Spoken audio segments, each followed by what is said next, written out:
Mtume anasema ittaqullainaini, ogopeni sana mambo mawili yenye kusababisha laana kwa mfanyaji. Yani kuna vitu viwili ukivifanya unalaaniwa. Faqalu ya Rasulullah wa man la'inani, ni yepi hayo mambo mawili yenye kumsababishia mtu laana?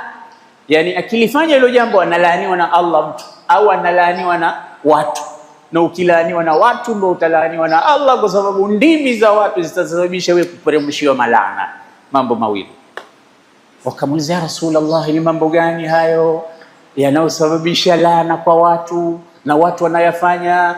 Akasema alladhi yatakhalla fi tariqi nnasi au dhillihim, mtu anayekwenda akafanya haja iwe ndogo au kubwa katika njia wanayopita watu au katika kivuli wanachokitumia watu wakakaa.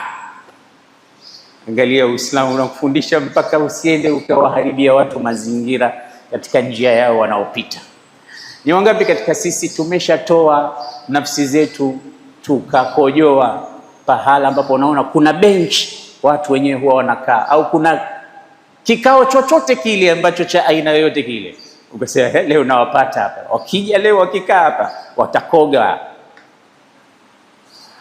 Au ukafanya haja kubwa pale ambapo unaona ni munazahatu wa watu, unaiona garden fulani, pale bwana najua kuna watu fulani wanakaa pale, basi leo usiku mimi naenda kuporomosha vitu pale nione kama watakuja kukaa tena.